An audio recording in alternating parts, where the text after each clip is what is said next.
Assalamualaikum warahmatullahi wabarakatuh. Pada video kali ini,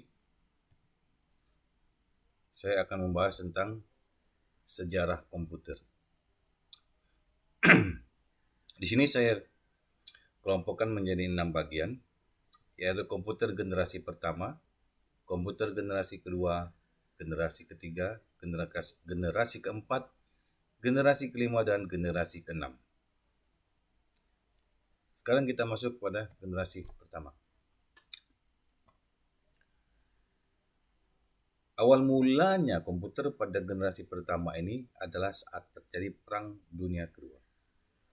Negara-negara yang ikut terlibat dalam Perang Dunia itu berusaha mengembangkan komputer untuk memaksimalkan kemampuan dalam mengatur strategi yang dimiliki oleh komputer.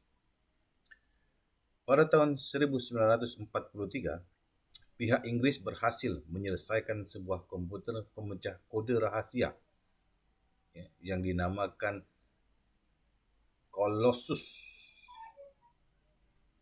yang berfungsi untuk memecahkan kode rahasia yang digunakan oleh negara Jerman. Dan pada tahun 1900 sampai 1973, seorang insinyur dari Harvard yang bernama Howard bekerja sama dengan IBM berhasil menghasilkan kalkulator elektronik untuk US Navy. Kalkulator itu berukuran sangat besar, yaitu dengan panjang setengah lapangan sepak bola, dan juga memiliki rentang kabel sepanjang 500 mil. Itu pada tahun 1900 sampai 1973. Perkembangan komputer lain pada masa itu adalah Electronic Numerical Integrator and Computer, singkatannya adalah ENIAC. ENIAC, yang diciptakan berkat kerjasama antara pemerintah Amerika Serikat dan Universitas Pennsylvania. Komputer ENIAC ini terdiri dari 18.000 tabung vakum, 70.000 resistor, dan 5 juta titik solder.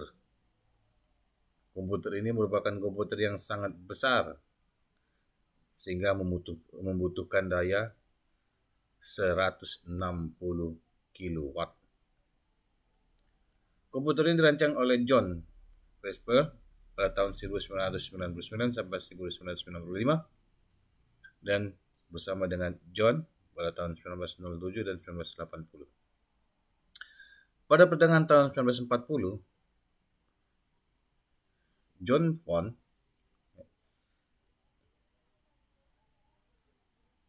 bergabung dengan tim universitas dari Pennsylvania dalam usaha menciptakan konsep desain komputer yang sampai 40 tahun yang akan datang masih dapat digunakan dalam teknik komputer. Tahun 1945, si von Neumann mendesain elektronik yang dikenal dengan EDVAC dengan sebuah memori untuk menampung baik program ataupun data. Cara ini memungkinkan komputer dapat berhenti pada suatu saat dan kemudian melanjutkan pekerjaan lagi. Pada tahun 1951, Unipac itu menjadi komputer komersial pertama yang memanfaatkan model arsitektur dari von Neumann itu. Komputer generasi pertama ini dapat dikarakteristikkan dengan fakta bahwa instruksi operasi dibuat secara spesifik untuk tugas tertentu. Setiap komputer memiliki program kode biner yang berbeda yang disebut dengan bahasa mesin.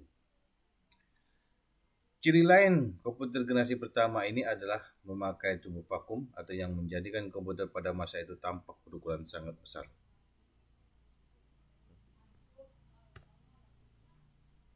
Kita lihat pada komputer generasi kedua. Dimulai pada tahun 1960-an, mulailah muncul komputer yang dapat digunakan dalam bidang bisnis, pemerintah maupun di universitas. Komputer ini memiliki komponen-komponen yang dapat disamakan dengan komputer pada saat ini, seperti printer, memori, sistem operasi, penyimpanan, dan program. Bahasa pemrograman dan program yang ada dalam komputer ini memberikan kemudahan dan juga meningkatkan kinerja bagi para pengguna bisnis. Munculnya bahasa-bahasa pemrograman saat itu, bahasa pemrograman yang mulai umum digunakan adalah COBOL, Common Business Oriented Language, dan juga Fortran. Adanya hal ini maka seseorang dapat mengatur komputer dan juga mudah untuk memprogram. Saat itu kemudian mulailah pemunculan profesi baru, yaitu programmer, ahli sistem komputer, dan juga analis sistem. Jadi, programmer itu sudah muncul pada komputer generasi kedua.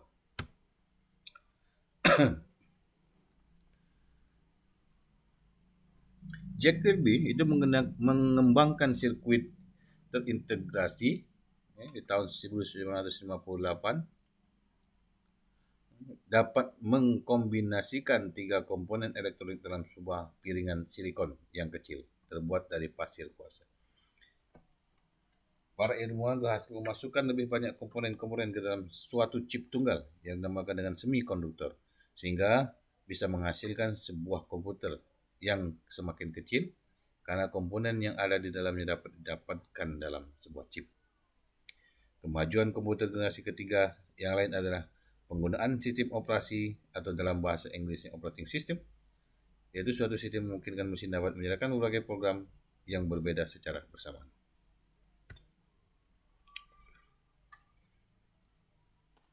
Kita masuk pada generasi keempat. Generasi keempat ini yaitu dimulai pada tahun 1981, terutama IBM memperkenalkan penggunaan personal komputer atau PC untuk penggunaan di rumah, kantor, dan di sekolah. Komputer melanjutkan evolusinya menuju ukuran yang lebih kecil dari komputer yang berada di atas meja atau desktop komputer menjadi komputer yang dapat dimasukkan ke dalam tas atau laptop atau bahkan komputer yang dapat di dalam. Jadi laptop itu boleh kita katakan bahwa muncul pada komputer generasi keempat. Pada komputer generasi kelima, ini ada beberapa ciri-cirinya, yaitu menggunakan LSI yang merupakan pemadatan ribuan mikroprosesor ke dalam sebuah mikroprosesor.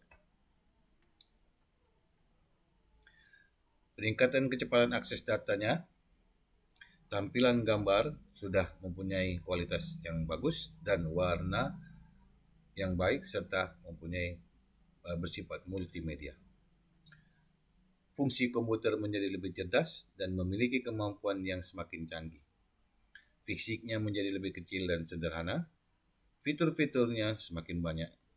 Serta ukuran komputer semakin minimalis. Ini adalah komputer pada generasi ke-6.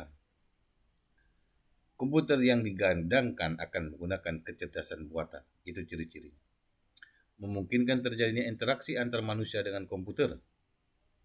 Diperkirakan bahwa komputer akan dapat melakukan interaksi baik secara fisik maupun psikis dengan melihat, mendengar, berbicara, dan berpikir serta mampu membuat kesimpulan seperti layaknya manusia. Komputer generasi ke-6 ini diperkirakan akan memiliki ukuran yang semakin kecil namun lebih murah dan tentunya lebih canggih dari komputer generasi sebelumnya. Kecepatannya komputer generasi ke-6 ini juga diperkirakan akan mencapai hingga 1 miliar operasi per detik. Ke depan, komputer ini mungkin tidak akan memerlukan display fisik berupa monitor atau keyboard lagi. Display dan keyboard akan digantikan dengan tampilan hologram berupa virtual keyboard, sehingga dapat memungkinkan bentuk komputer yang sangat mini seperti arloji, pen, dan semacamnya. Masuk pada konsep pengembangan komputer generasi ke-6, komputer optik. Pada konsep ini, komputer akan menggunakan foton, partikel cahaya, photons, yang memiliki kecepatan yang sangat tinggi. Ada juga komputer hologram. Konsep komputer hologram mengubah bentuk komputer yang selama ini kita gunakan dengan menggunakan hologram. Untuk mengoperasiannya, komputer ini dapat berbentuk pen, arloji, atau semacamnya. Ada juga parallel vector, yaitu komputer dengan konsep parallel vector rencananya akan dikembangkan oleh Fujitsu. Tujuan pengembangan penggunaan beberapa buah prosesor yang dapat bekerja sama secara paralel adalah untuk mencapai teraflops. Flops merupakan jumlah perhitungan yang dapat dilakukan komputer selama 1 detik.